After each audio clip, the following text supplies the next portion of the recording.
आपको bonus line बता दिया। बोनस लाइन से अब आगे चलेंगे तो कौन सी लाइन आएगी?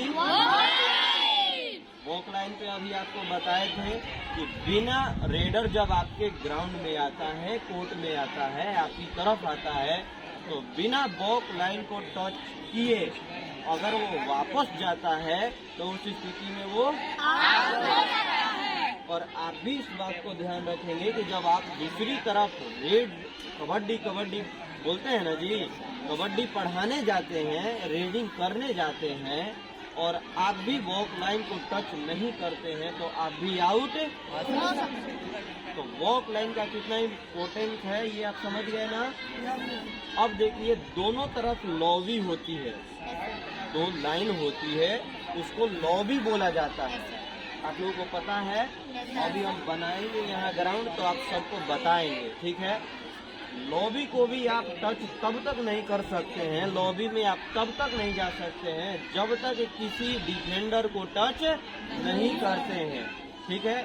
चाहे वो डिफेंडर हो वो चाहे रेडर हो, जब उन दोनों का संपर्क आपस में जब तक नहीं हो जाता तब तक आप लॉबी में नहीं जा सकते। यहाँ तक क्लियर है।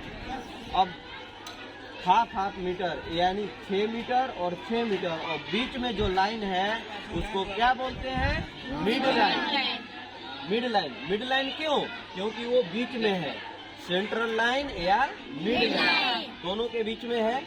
वो दोनों का रिजल्ट बताता है, वो लाइन दोनों का रिजल्ट। आप उधर से किसी डिफेंडर को टच करते हैं तभी इस लाइन पर आना है आपको।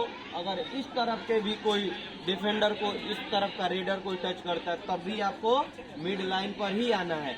मिड लाइन टच करेंगे तभी आप सुरक्षित होंगे और आपको पॉइंट मिलेगा। यहाँ तक समझ गए? चलिए अब ग्राउंड बनाया जाए। अगर किसी को कंफ्यूजन है तो हमसे पूछे कि सर हमें एंड लाइन समझ नहीं आया, हमें मिड लाइन समझ में नहीं आया, हमें बोनस लाइन समझ में नहीं आया, हमें वॉक लाइन समझ में नहीं आया। जी बोलिए। एंड लाइन जैसे हम लोग बिना छुए आ सकते हैं, जैसे हम लोग टच नहीं किया और सांस एकदम छूट जाए। हाँ, मैं आपको बताता हूँ। जैसे आप लोग कबड्डी खेलते हैं तो आप फास्ट बोलते हैं, कैसे?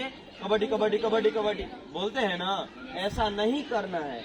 आपके पास 30 सेकेंड का समय होता है। जो रेडिंग करने जाते हैं, जो रेड करने जाते हैं दूसरे पाले में, उनके पास 30 सेकेंड का समय होता है और आप आराम से सांस लेकर, लेकिन सांस लेते समय आपका मुंह ऐसे बंद नहीं होना चाहिए, आप ओठ को दबा नहीं सकते हैं, ठीक है। आप जीभ को बाहर निकाल नहीं सकते हैं। अगर मान लीजिए आप कबड्डी बोल रहे हैं, सपोज डेट अभी करके देखेंगे, कबड्डी बोलिए और ओठ को दबा लीजिए, ओठ को दबाइए, ओठ को दबाइए। अब देखिए कबड्डी बोलना रुक गए ना।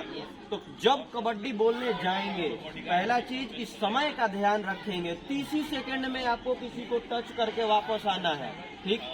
दूसरी बात कि जब आप कबड्डी बोलने के लिए जा रहे हैं तो आराम से देखिए इस तरीके से कबड्डी कबड्डी कबड्डी कबड्डी कबड्डी कबड्डी कबड्डी कबड्डी कबड्डी। अब मैं इसमें कब सांस ले रहा हूँ आपको पता चल रहा है, लेकिन आराम आराम से मैं सांस भी ले रहा हूँ, आराम से कबड्डी भी लाउडली कबड्डी बोलना होता है। कबड्डी कबड्डी कबड्डी कबड्डी कबड्डी इस तरीके से, ठीक है। सांस लेते रहना है और कबड्डी कबड्डी बोलना है। कोई इस तरीके से नहीं करेंगे कबड्डी कबड्डी कबड्डी कबड्डी कबड्डी, ये 5 से 10 सेकंड आप करेंगे सांस आपकी टूट जाएगी, है ना।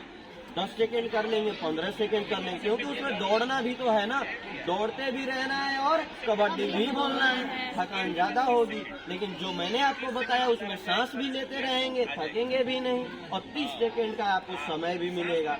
यहाँ तक क्लियर है? और बोलिए, और कोई कंफ्यूजन? कोई बात नहीं, अगर आप छू नहीं पाए किसी डिफेंडर को, रेडिंग करने आप जाते हैं, सब लोग ध्यान देंगे, आप